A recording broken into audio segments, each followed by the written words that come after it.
2-1 গোলে হেরে গেছি। আজকে আপনাদের উপজেলার সাথে খেলেছি।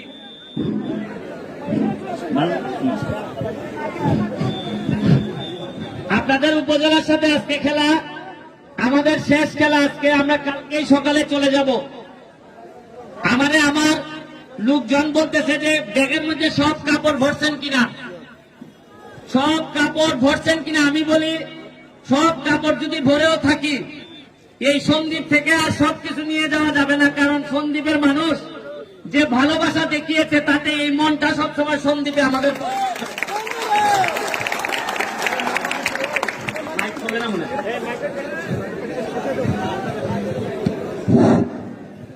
আরেকটা জিনিস, আপনাদের সন্দ্বীপে আসার পর আমার একটা জিনিস মনে হয়েছে যে আপনাদের মাঠের যে অবস্থা তাতে ভালো ফুটবলার না এনে ভালো কুস্তিগির আনলে মনে হয় জিততে পারতাম আরো আগে। কারণ মাঠে আমাদের অবস্থা এমন যে খেলার মতো না, শরীরে হিট হয় বেশি। আমি দোয়া করি এবং আশা করি পরবর্তীতে যখন খেলতে আসবো এর আগে আপনারা যদি, আমি মনে করি আপনারা যারা ফুটবলের সাথে সম্পৃক্ত তারা এমপি সাহেব এবং উপজেলা চেয়ারম্যান সাহেবদের যদি একটু বলেন ভালো করে বুঝিয়ে, ওনারা তো রাজনীতির কারণে হয়তো অনেক সময় পান না, যে ফুটবলের দুই একটা ভালো মাঠ না থাকলে এখানে আপনাদের কোনো ভালো টিম এনে কোনো লাভ হবে না। আজকে কিন্তু আমার যখন টিম করি তখন যারা ভালো প্লেয়ার ছিল সবাই নামাই দিয়ে যারা কুস্তিগির শরীরটা ফিট পারে এরা তুলছি। আজকে আমি আশা করি আপনাদেরকে ভালো খেলা উপহার দিতে পারবো। আমি আবারও কৃতজ্ঞতা জানাচ্ছি। আপনাদের মাঠ ভালো না হইলো একটা জিনিস আপনাদের ভালো, যেখানে খেলে আমি মনে হয়েছে যে আমি জিতে গেছি। আপনাদের মাঠ ভালো না হইলো আপনাদের মনটা বড় ভালো, এই মনে খেলে আমি জিতে গেছি আমার মনে।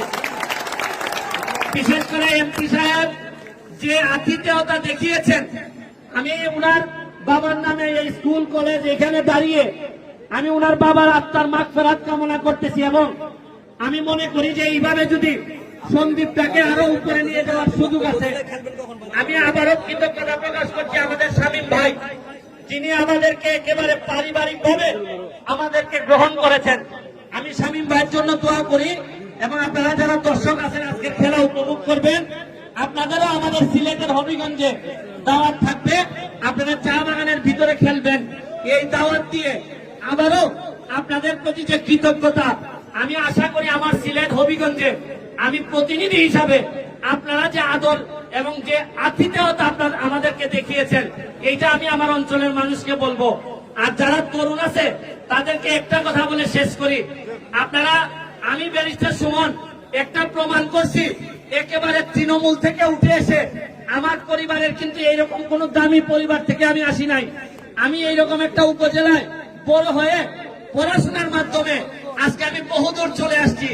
আপনাদেরকে বুঝাইতে চাই, জন্ম হোক যথাযথতা, কর্ম হোক ফল।